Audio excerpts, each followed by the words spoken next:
Hi everybody, welcome to Kid Conversations. My name is Alyssa.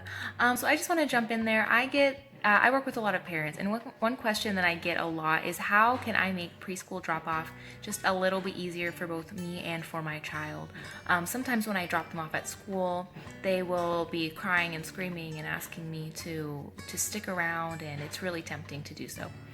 Well, I would love to just jump right in and talk a little bit more about how to make preschool drop off easier. I know it can be such a hard thing, especially if you're dropping your child off for the first time or if they're quite young. It can be a real challenge. So, here's three things that I'd really like to encourage you just to think about and hopefully make it just a little bit easier on you when it comes to dropping off those precious kiddos. The first thing to think about is just that some separation anxiety at preschool while dropping your child off is actually pretty developmentally normal. For most kids, it only takes a couple minutes in the classroom for them to get warmed up, to feel welcomed by their teacher, to kind of get involved with some toys and start to have fun and just realize that they're going to have a good day and kind of stop crying.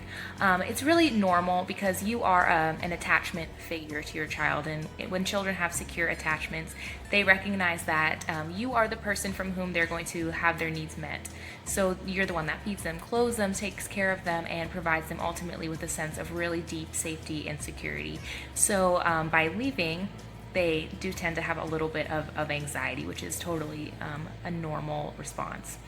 So, how do you know if the response is becoming somewhat out of the range of what a normal response would be for a child of your child's age? That's a kind of a difficult question. It really is something that is personalized to each child. So, like I said, depending on age, is a big factor, and also kind of what kind of responses you're seeing from the child in the classroom can also give you a better idea of what might be going on for them. For example, if you're dropping off a 2-year-old and they cry every day at drop off, and then within 2 minutes, they're feeling a little bit better, that's a pretty normal response. If you're dropping off a 4-year-old, however, who cries every single day at school drop off, regardless, and has a hard time calming down, or who is throwing tantrums, that's a little bit less of what I might consider normal. It's a little bit easier. The younger children who don't have as many communicative skills, one of the main responses that they have to just let you know that they're displeased is by crying. If you have a child who's pretty developmentally capable of communicating their feelings via words, like a 4-year-old, and they are continuing to throw tantrums and fits, that can be a sign just that maybe it just needs to be focused. Something might be a little bit off. I can't exactly say for every specific child what that would be. It could be that they just need some more emotion words in their vocabulary to describe what's going on. It could be that crying is something that really works at home, and so by crying at school, they've gotten the message that they might be taken home. By doing that, it could be that they are really uncomfortable at school for some reason. You see, there's a lot of different reasons why that could be happening. So just checking in with a therapist could be really helpful, and just kind of assessing for patterns. So when are you seeing the crying happen? Is it right at drop off? Is it at pickup? What happens at pickup?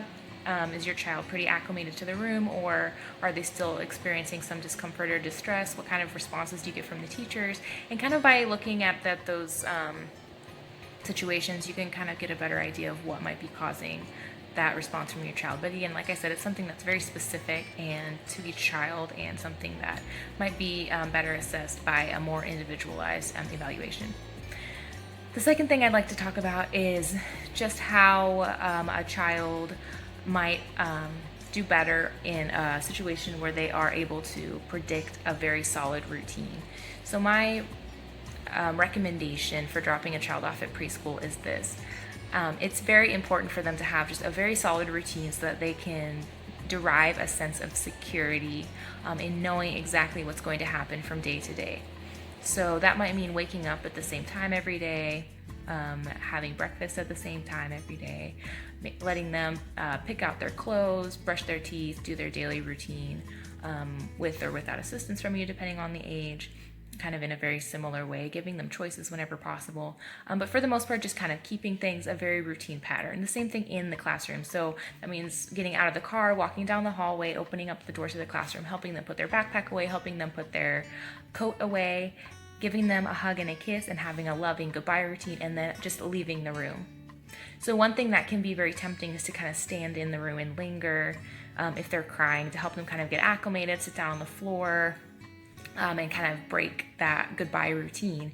And while there's nothing wrong with being loving, and it's certainly tempting to have that response when your child is crying, the one thing I would encourage you to think about, and one reason it can potentially backfire in that situation, is that your child really looks to you for emotional cues. So like I said, a parent is typically a strong attachment figure for a child, where a child learns a lot of their emotional cues. So when your child looks to you and you are feeling hesitant leaving them in the room, or you're wanting to spend a lot of extra time reassuring them or calming them down, it gives them the message that, for one, you feel like they have a good reason to be crying, and secondly, that you don't feel incredibly confident leaving them there.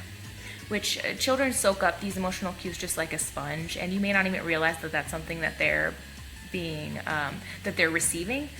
But having just that response of kind of with those nonverbal body cues, maybe like a sympathetic face, walking out slowly, or remaining close by, kind of those cues can give them the idea that you're not feeling super confident with them being there, and it can bring up questions in their mind like, what's going on? Is there something I'm not being told? What's this place going to be like?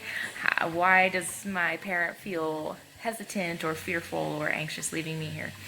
And very likely it's not that you're concerned about the location, it's more that you're concerned that your child is not going to be okay. But it's hard for the child, right, to differentiate kind of where that unease and anxiousness is coming from you, and it tends to be something that they pick up on and are quite empathetic towards, and start to kind of take on for themselves. So just staying with a really solid routine, and just leaving the room after you drop them off, after you've given them loving hugs and kisses, can be something that just communicates to them that, hey, mom's confident, dad, my caregiver is really confident leaving me here, everything's going to be okay, I'm going to have a great day, and I will see them when I get picked up. Another way that you can just kind of help reassure yourself that your child's going to be okay, because it can be so hard to leave when they're crying or not having a good time, would be just to ask the teacher to send you a picture or a video of them playing with their friends or playing with toys once they've calmed down. It usually doesn't take too long, and it can really give you just a sense of peace so that you can go to work and feel okay the rest of the day. Okay, perfect. Well, I hope that was helpful, and I really hope to see you back here soon. Thanks so much. Bye-bye.